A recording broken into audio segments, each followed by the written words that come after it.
All India radio के विदेश प्रसारण प्रभाग की हिंदी सेवा का ये है सोशल मीडिया कार्यक्रम। स्वीकार कीजिए नीलम मलकानिया का प्यार भरा नमस्कार। स्वागत आप सभी का।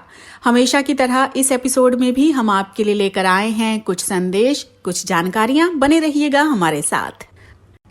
अब आप समाचार सुनिए। पहले मुख्य समाचार। प्रधानमंत्री नरेंद्र मोदी ने बंगाल की खाड़ी में चक्रवाती तूफान अम्फन से निपटने के उपायों की समीक्षा की। चक्रवाती तूफान ने सुपर साइक्लोन का रूप लिया। मछुआरों को तटीय इलाकों में नहीं जाने की सलाह दी गई। कोविड-19 के मरीजों की स्वस्थ होने की दर बढ़कर 38% से ज्यादा हुई।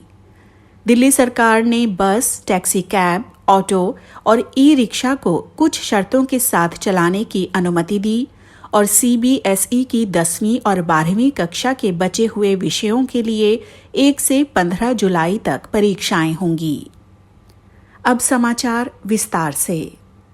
प्रधानमंत्री नरेंद्र मोदी ने बंगाल की खाड़ी में चक्रवाती तूफान अम्फन से निपटने के उपायों की समीक्षा के लिए उच्च स्तरीय बैठक की अध्यक्षता की। प्रधानमंत्री ने स्थिति का जायजा लिया और तूफान से निपटने की तैयारियों की समीक्षा की। इस दौरान राष्ट्रीय आपदा कार्रवाई बल एनडीआरएफ ने तूफान की आशंका वाले क्षेत्रों से लोगों को निकालने की योजना के बारे में प्रस्तुति भी दी। बल के महानिदेशक ने बताया कि एनडीआरएफ ने 25 टीम तैनात की हैं, जबकि 12 तैयार रखी गई हैं।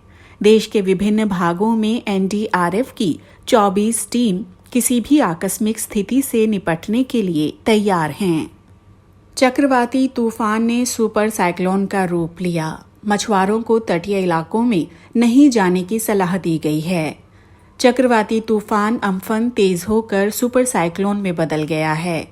ये तूफान अब बंगाल की खाड़ी के पश्चिम मध्य और आसपास के मध्य क्षेत्रों में केंद्रित है। 20 मई की दोपहर तक ये पश्चिम बंगाल के दीघा और बांग्लादेश के हटिया द्वीप को पार करके सुंदरबन के निकट पहुंच जाएगा। इस दौरान 165 से 185 किलोमीटर प्रति घंटे की रफ्तार से आंधी चलने की आशंका है। देश में कोविड-19 रोगियों के ठीक होने की दर 38.29% हो गई है। स्वास्थ्य और परिवार कल्याण मंत्रालय ने कहा है कि कोविड-19 संक्रमण से कुल 36,824 रोगी स्वस्थ हो गए हैं, जबकि 3,029 लोगों की मृत्यु हुई है। पिछले 24 घंटों के दौरान 2,715 रोगी स्वस्थ हुए हैं। प्रत्येक 1 लाख की आबादी पर भारत में संक्रमित लोगों की संख्या करीब 7.1 रही है, जबकि विश्व में 1 लाख की आबादी पर लगभग 60 लोग संक्रमित हैं। स्पेन में 1 लाख की जनसंख्या पर 494, अमेरिका में 431, इटली में 372, जर्मनी में 210, ब्रिटेन में 361 और फ्रांस में 209 लोग संक्रमित हैं। ये समाचार हमें समाचार सेवा प्रभाग की वेबसाइट से प्राप्त हुए। राजधानी में आज से बसें, ऑटो रिक्शा, टैक्सी शुरू हो जाएंगे। दिल्ली के मुख्यमंत्री अरविंद केजरीवाल ने बताया कि एक बस में ज्यादा से ज्यादा 20 यात्री सफर कर सकते हैं। बसों में चढ़ने से पहले सभी यात्रियों की स्क्रीनिंग की जाएगी। उन्होंने बताया कि ऑटो रिक्शा में केवल 1 यात्री ही बैठ सकता है, जबकि टैक्सी और कैब में केवल 2 पैसेंजर यात्रा कर सकते हैं। उन्होंने बताया कि 2 पहिया वाहन में चालक के अतिरिक्त कोई नहीं बैठ सकता। इसके अलावा सभी सरकारी और निजी कार्यालय खुल जाएंगे। श्री केजरीवाल ने बताया कि राजधानी में सभी स्टेडियम्स और स्पोर्ट्स कॉम्प्लेक्स भी खोल दिए जाएंगे। वहीं मार्केट कॉम्प्लेक्स में सभी दुकानें एक साथ नहीं खुलेंगी, जबकि ऑड इवन के आधार पर इन दुकानों को खोला जाएगा। केंद्रीय माध्यमिक शिक्षा बोर्ड ने 12वीं कक्षा की बोर्ड परीक्षाओं के बाकी बचे हुए विषयों के लिए परीक्षा की तिथियां घोषित कर दी हैं। बोर्ड ने उत्तर पूर्वी दिल्ली की कक्षा 10 की बोर्ड परीक्षा की पुनर्निर्धारित तिथियां भी घोषित कर दी हैं। परीक्षाएं आगामी 1 से 15 जुलाई के बीच करवाई जाएंगी। सीबीएसई ने परीक्षा देने वाले सभी छात्रों के लिए निर्देश जारी करते हुए कहा है कि वे सभी परीक्षा के दौरान व्यक्तिगत दूरी बनाए रखने के साथ ही मास्क पहनें और अपने पास सैनिटाइजर रखें।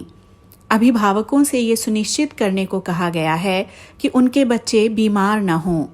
कक्षा 10 की परीक्षाएं दिल्ली के उत्तर पूर्वी इलाके में हिंसा के कारण स्थगित कर दी गई थीं और 12वीं की परीक्षाएं कोविड-19 महामारी के कारण लॉकडाउन को देखते हुए स्थगित की गई थीं।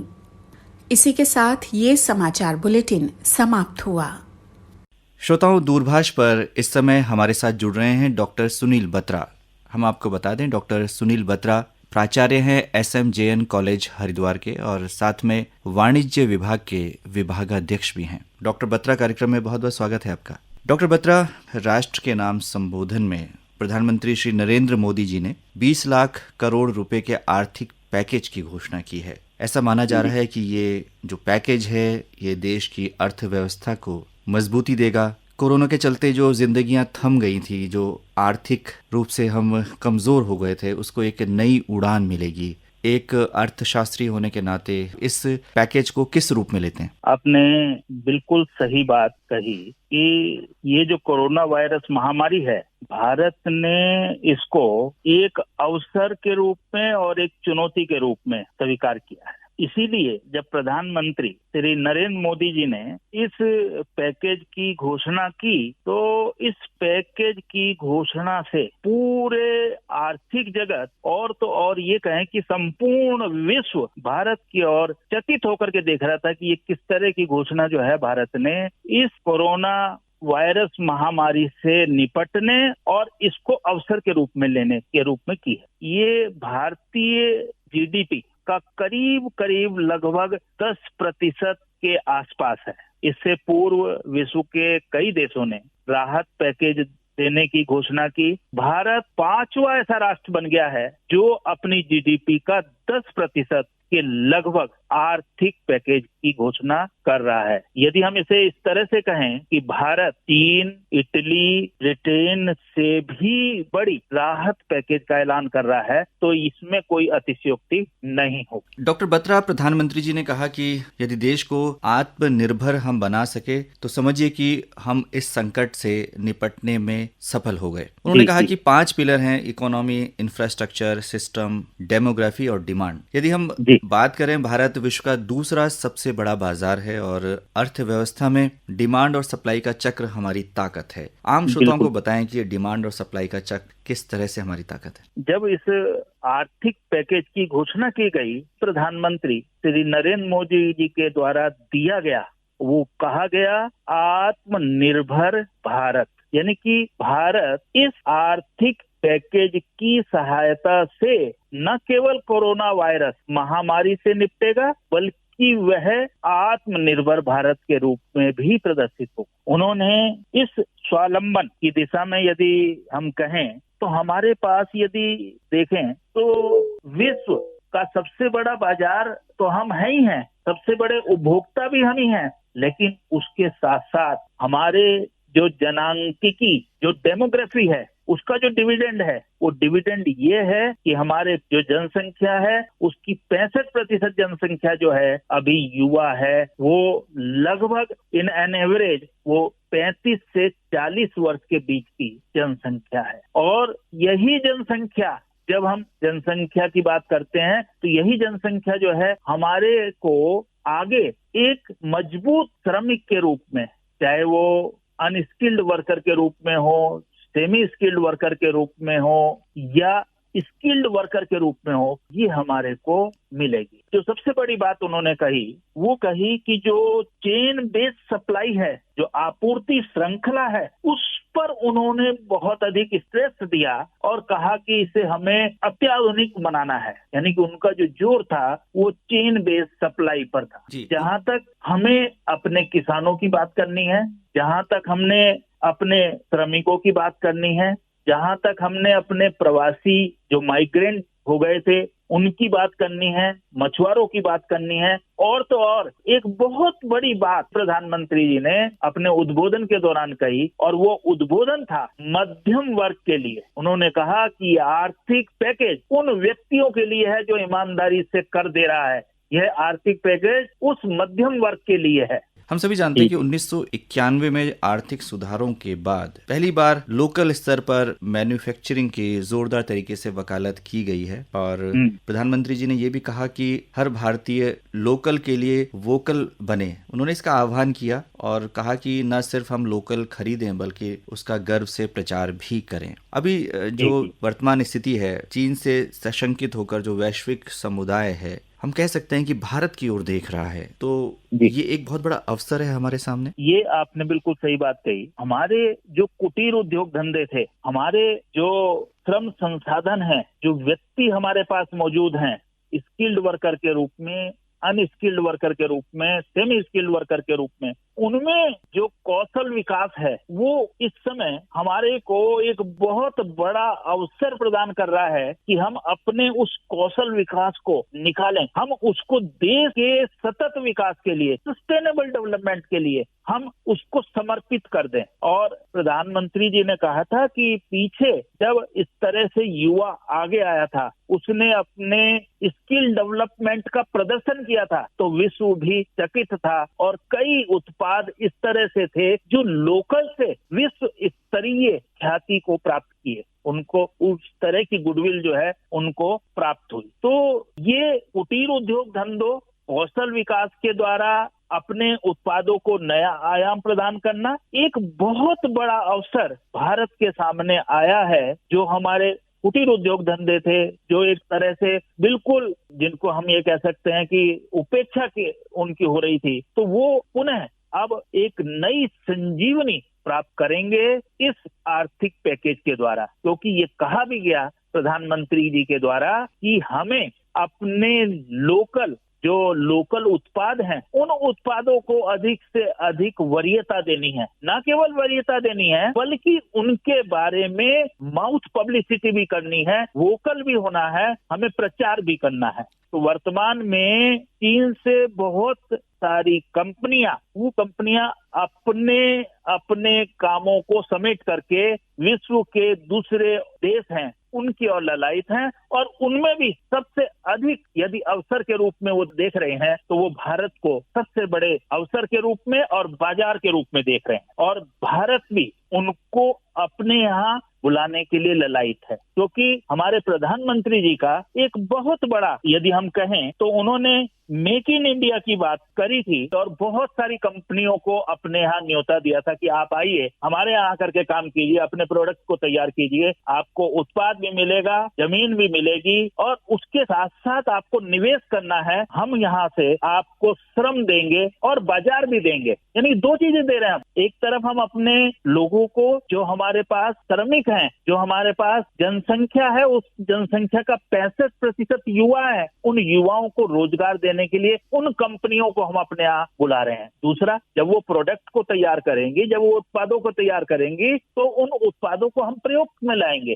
तो मेक इन इंडिया के द्वारा एक साथ दो कामों को जो है करने के लिए वो बिल्कुल पूरी तरह से सक्षम है, और यहाँ पर प्रधानमंत्री जी इस समय उन कंपनियों को अपने यहाँ बुलाने के लिए एक बहुत बड़ी रियायत और पैकेज की जिसकी घोषणा की गई है। यहाँ पर कहीं ना कहीं कानूनों में भी बदलाव हो सकता है, उसकी भी बात कही गई है। तो वो उन कंपनियों को अपने यहाँ बुलाने की बात चल रही है, और यदि वो कंपनियां भारत की ओर आएंगी तो भारत संपूर्ण विश्व की एक आर्थिक शक्ति के रूप में नंबर 1 पर स्थित हो जाएगा। जी, हम कह सकते हैं कि कोरोना के चलते कुछ दिन जो कदम थम गए थे, अब एक नई ऊंची छलांग की तैयारी में हैं। डॉक्टर सुनील बत्रा, इस महत्वपूर्ण बातचीत के लिए और आकाशवाणी से जुड़ने के लिए आपका बहुत बहुत आभार, धन्यवाद। आप सभी को मेरा प्यार भरा नमस्कार। मैं बिंदु त्रिपाठी, भोपाल से। मेरी रचना का शीर्षक है खुशनुमा सुबह। कोरोना का कहर बहुत हुआ, कोरोना का कहर बहुत हुआ, एक खुशनुमा सुबह अब आने को है। कोरोना का कहर बहुत हुआ, एक खुशनुमा सुबह अब आने को है। जहरीली फिजाओं का मंजर थमेगा, जहरीली फिजाओं का मंजर थमेगा, ताजगी भरा हवा का झोंका बस आने को है। प्रकृति ने रची है साजिश जरूर, प्रकृति ने रची है साजिश जरूर, बेरहमी का हम पर भी तो छाया था अब तक सुरूर। प्रकृति ने रची है साजिश जरूर, बेरहमी का हम पर भी तो छाया था अब तक सुरूर। खेला तो खूब खेल हमने भी प्रकृति से, खेला तो खूब खेल हमने भी प्रकृति से, दिन दूना दूषित किया उसे खूब हमने। ताजगी की तमन्ना तो इसको भी थी, ताजगी की तमन्ना तो इसको भी थी, जब से हुए हम घरों में कैद, जब से हुए हम घरों में कैद, तब से प्रकृति हो गई है स्वतंत्र। खुली और ताजगी भरी हवा से, खुली और ताजगी भरी हवा से प्रकृति खिल उठी और मुस्कुराई भी है। खुली और ताजगी भरी हवा से प्रकृति खिल उठी और मुस्कुराई भी है। प्रदूषण और शोर शराबे से होकर विमुक्त, प्रदूषण और शोर शराबे से होकर विमुक्त, ये धरती भी खूब इठलाई है आज। कुछ दिनों में होकर तरोताजा, कुछ दिनों में होकर तरोताजा, धरती ने राहत पाई तो है। कुछ दिनों में होकर तरोताजा, धरती ने राहत पाई तो है। कुछ दिन रह लो घरों में तुम कैद, कुछ दिन रह लो घरों में तुम कैद, प्रकृति को पहले हो जाने दो शुद्ध, प्रकृति को पहले हो जाने दो शुद्ध। कुछ दिन और ठहर जाओ, कुछ दिन और ठहर जाओ, बस फिर ताजगी भरा हवा का झोंका फिजाओं में घुलकर आने को है। एक खुशनुमा सुबह बस आने को है, एक खुशनुमा सुबह बस आने को है। नमस्कार, धन्यवाद। श्रोताओं, दूरभाष पर हमारे साथ जुड़ रहे हैं डॉक्टर प्रवीण जिंदल। आपको बता दें कि doctor Praveen Jindal vascular and endovascular surgeon हैं और आज हम आपसे जानेंगे कि कोरोना के इस दौर में हम किस तरह से अपने को सुरक्षित रख सकते हैं। डॉक्टर जिंदल, कार्यक्रम में बहुत बहुत स्वागत है आपका। धन्यवाद भारती जी, बहुत बहुत धन्यवाद। डॉक्टर जिंदल, इस समय हम देख रहे हैं कि कुछ छूट के साथ कार्यालय खुले हैं और इंडस्ट्री भी खुली है, मार्केट खुले हैं, लोग आ जा रहे हैं। ऐसे में संक्रमण की जो संभावना है ज्यादा हो जाती है, आप क्या मानते हैं? बिल्कुल सही कहा भारती जी। ऐसा है कि गवर्नमेंट के दिशा निर्देश के अनुसार जैसा भी लॉकडाउन हमारा चल रहा था, बहुत बढ़िया चल रहा था। इसके लिए हमें खुद भी अपनी तरफ से मेहनत करनी पड़ेगी, हमें सोशल डिस्टेंस मेंटेन करना पड़ेगा। जो भी डॉक्टर द्वारा या जो भी एक्सपर्ट्स द्वारा राय दी गई है इसको फैलाव को बचाने के लिए, उसके लिए हमें प्रयासरत रहना पड़ेगा। इस समय लोगों ने ऑफिस जाना शुरू कर दिया है, तो इस समय किस तरह की सावधानी रखने की जरूरत है? भारती जी, सावधानियां वही पुरानी है, लेकिन अब ये है कि अब जिम्मेवारी हम लोगों की ज्यादा बढ़ गई है। हमें जिस भी ऑफिस में जा रहे हैं या दुकान खोलने जा रहे हैं, उसके लिए बड़ा जरूरी है कि अगर कोई बड़ा ऑफिस है तो उसमें जो एम्प्लॉइज हैं, सारे एम्प्लॉइज को एकदम से ना बुला के बारी बारी से सबको बुलाया जाए। कम से कम स्टाफ से मैक्सिमम काम करने की कोशिश की जाए और इस स्टाफ को 1 या 2 दिन के या अंतराल के बाद बुलाया जाए, तो मेरे ख्याल से ये ज्यादा उचित रहेगा। और सोशल डिस्टेंसिंग ऑफिस में भी मेंटेन करी जाए, सड़क पे भी मेंटेन करी जाए, जहां कहीं भी हो सोशल डिस्टेंसिंग का पालन करना चाहिए। और साथ साथ जो बेसिक हमारे जो स्टेप्स हैं, अपना जो हाइजीन मेंटेन करना, हाथों की सफाई है, मास्क लगा के रखें, छींकने से या सूंघने से बचाव। अभी बीच में हमने देखा था कि लोग बहुत नियम और कायदे कानून से सख्ती से अनुपालन कर रहे थे, लेकिन अब देख रहे हैं कि जैसे जैसे छूट बढ़ी है तो लोग भी लापरवाह हो गए हैं। तो ये महंगा पड़ सकता है। बिल्कुल, आपने देखा ही है कि अचानक हिंदुस्तान में केसेस के नंबर बढ़े हैं। एक तो ये कम्युनिटी जो जिसे कहते हैं हम इम्यूनिटी की तरफ बढ़ रहे हैं, हर्ड इम्यूनिटी जिसे कह रहे हैं, लेकिन साथ साथ जो पॉजिटिव केसेस की बढ़ोतरी हो रही है, इसमें कुछ हद तक जनता खुद जिम्मेदार है। तो इसके लिए जनता को संयम और बहुत ही स्ट्रिक्टली इन चीजों का पालन करना पड़ेगा। अन्यथा क्या है कि अचानक केसों की बाढ़ आ जाए और उसमें सिर्फ ज्यादा से ज्यादा लोग बीमार होने लगे, तो वो सबसे सरकार के अलावा पब्लिक के भी वश से बाहर की बात हो सकती है। तो आमतौर पर जब हैंड हाइजीन की बात हम करते हैं तो इसका ध्यान हम ज़रूर रखें जब हम घर से बाहर जाते हैं, किसी भी चीज़ को छूते हैं, क्योंकि ऐसा कहा जाता है कि ये सतह पर काफ़ी देर तक टिका रहता है वायरस। बिल्कुल सही कहा। हैंड हाइजीन, अल्कोहल बेस्ड जो हमारे पास सैनिटाइजर है उसका निरंतर इस्तेमाल करें। कोई भी चीज छूने से पहले, कोई भी काम करने से पहले, और दूसरा कोई भी काम करने के बाद हर प्रकार से हमें अपने हैंड हाइजीन का पालन करना है। अपने चेहरे को, अपने आंखों को, अपने नाक को, अपने मुंह पे हाथ लगाने से बचाव रखें। जब जब मुमकिन हो सके कोई भी डिटर्जेंट या सोप के डिटर्जेंट से अपनी हाथों की धुलाई करें, सफाई। डॉक्टर साहब, कई बार इमरजेंसी कंडीशंस में अस्पताल भी जाना पड़ सकता है, तो ऐसे में अस्पताल जाते समय हम किन बातों का ध्यान रखें? भारती जी, देखिए, अस्पताल जाने के लिए बहुत जरूरी है कि आपके साथ कम से कम लोग हों। परिवार के सदस्य हैं, हर किसी को चिंता रहती है, हर किसी का जाने का मन करता है, लेकिन कोशिश करें कि कम से कम लोग आपके साथ हो, एक या दो से ज्यादा लोग ना हो। दूसरी बात ये है कि अस्पताल में भी जब आप जाएं तो अपने जो भी इमरजेंसी में आपको डॉक्टर या नर्स जो अटेंड कर रही है, आप उसको अपनी पूरी डिटेल जानकारी दें कि मेरे को क्या तकलीफ है, बुखार तो नहीं है, खांसी जुकाम तो नहीं है, मैं कहीं बाहर अंदर से आया तो नहीं हूँ, या हमारे परिवार में कोई बाहर से आया हो, जो कि हो सकता है कोविड संक्रमण क्षेत्र से आया हो। तो ये सारी जानकारी हमें मैक्सिमम देनी चाहिए हेल्थ केयर वर्कर्स को। किसी भी जानकारी को हमें छुपाना नहीं चाहिए। इसमें सबकी भलाई है, आपकी भी है, मरीज की भी है, परिवार की भी है, हेल्थ केयर वर्कर्स की भी है, ओवरऑल सोसाइटी की भी है, समाज की भी है। आपकी एक जरा सी लापरवाही, जो अगर आप इस तरह की बात अपने संज्ञान में नहीं बताते हैं हेल्थ केयर वर्कर को, वो सब पे भारी पड़ सकती है। तो इसलिए एक मरीज होने के नाते अगर आप किसी भी वजह से अस्पताल जा रहे हैं तो आप अपने हेल्थ केयर वर्कर को मुकम्मल जानकारी दें, उनकी पूरी तरह से सहायता करें, तभी वो आपकी बेहतर से सहायता कर पाए। डॉक्टर प्रवीण जिंदल, इस समय अफवाहों का बाजार भी गर्म है और तरह तरह की सूचनाएं सोशल मीडिया और अन्य मीडिया में बताई जा रही हैं, जिन पर कई लोग भरोसा भी कर लेते हैं। तो अफवाहों पर ध्यान देना कितना नुकसानदेह हो सकता है? आपने सही कहा। ये एक्चुअली इस समय ऐसी स्थिति बनी हुई है कि जो कुछ कह देता है हम उस चीज को बिना जानने परखे मान लेते हैं। हमें ऐसा कतई नहीं करना। बेसिकली हमें अपने लोकल अथॉरिटीज, चाहे वो एडमिनिस्ट्रेटिव है, चाहे वो हेल्थ अथॉरिटीज है, केवल उनके द्वारा जो सूचना उपलब्ध कराई जा रही है उस पर विश्वास करना चाहिए। आज की तारीख में हर कोई एक्सपर्ट बनने की कोशिश कर रहा है, ऐसा बिल्कुल ना करे। बिना कोई भी जानकारी आपके जो आपकी तसल्ली के अनुरूप नहीं है उसको आगे फॉरवर्ड भी ना करें। आजकल सोशल मीडिया के जमाने में, जैसे आपने कहा कि व्हाट्सएप का जमाना है, बिना जांचे परखे हम एक खबर को आगे फैला दे, इससे अफवाहों का बाजार गर्म हो जाता है,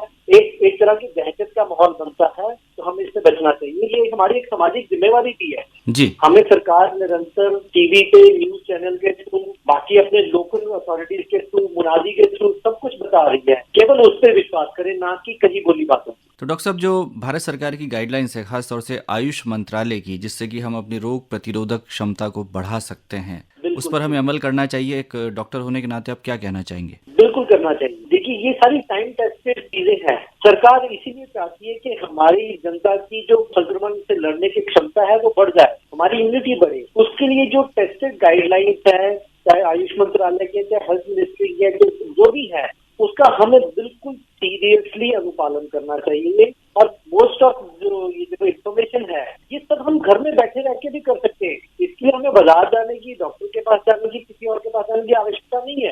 सारी चीजें आपके पास घर में उपलब्ध है। कोई चीज नहीं मिल रही है तो सरकार ने आवश्यक चीजों के लिए दुकानों को छूट दे रखी है, आप जाके लेके आ सकते हैं। मेरे को लगता है इन सब चीजों का अगर विधिवत पालन किया जाए तो काफी हद तक हम इस कोरोना वायरस, इस चाइनीज वायरस से हम लड़ने में सक्षम है और इससे बचाव कर सकते हैं। इस समय जो वेस्कुलर और एंडोवेस्कुलर बीमारियों से ग्रसित लोग हैं, उनके लिए क्या सलाह है आपकी? उनके लिए सलाह ये है कि अगर ये आप किसी भी डॉक्टर को पहले से दिखा के उसकी दवाई का सेवन कर रहे हैं, उसके द्वारा बताए गए परहेज कर रहे हैं, तो उसका विधिवत पालन करते रहिए। अगर आपको जब तक कि बहुत आवश्यक ना हो तो अस्पताल की तरफ ना जाएं। आपको लगता है कि बहुत ज्यादा कोई इमरजेंसी हो गई है, तभी आप अस्पताल का रुख करें। जो भी आपका नियरेस्ट हॉस्पिटल हो, अपने सारे मेडिकल रिकॉर्ड अपने साथ रखें, अपनी सारी दवाइयां अपने पास रखें। डॉक्टर प्रवीण जिंदल, आकाशवाणी से बातचीत करने के लिए और इतनी महत्वपूर्ण बातें साझा करने के लिए आपका बहुत बहुत आभार, धन्यवाद। कोरोना से बचाव और सावधानियों को लेकर ये हैं डॉक्टर ओम प्रकाश गिरी, छाती रोग विभागाध्यक्ष, DMCH का संदेश।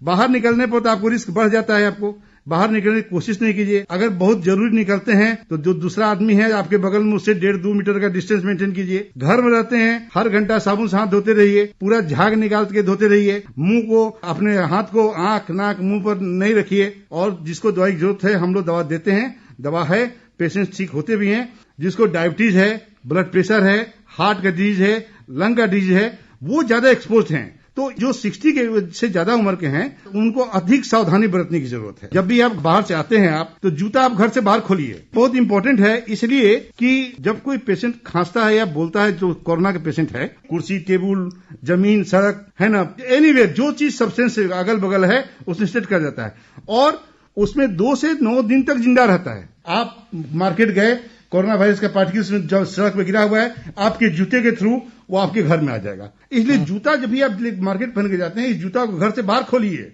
और कपड़ा अगर जाते हैं पहन करके, उस कपड़े को खोलिए और साफ करिए साबुन से, और जाके नहाइए, ताकि वो डस्ट पार्टिकल्स, वायरस पार्टिकल्स का जो नतीजा है वो आपके कपड़े में भी आ सकता है। ठीक है, इसलिए कपड़ा खोल दीजिए और उसको साबुन में डाल दीजिए। आप फेसबुक चाहे व्हाट्सएप जो भी हो पर कोई अननेसेसरी इन्फॉर्मेशन आपको आता है वो आप नहीं सुनिए। कोई भी दवाई के बारे में व्हाट्सएप और फेसबुक पर आता है, दवा के बारे में सूचना, आपको ये खाइए ठीक हो जाएगा, वो खाइए ठीक हो जाएगा, उस पर बिल्कुल नहीं दें। फेक न्यूज है, नहीं ध्यान दें उस पर। तीसरा चीज, टीवी भी जो है ना, जो देखते हैं आप, बराबर कोरोना का न्यूज नहीं देखिए। आप घर में जब आप हैं तो थोड़ा मोड़ा एक्सरसाइज भी करते रहिए, नया हॉबी डेवलप कीजिए।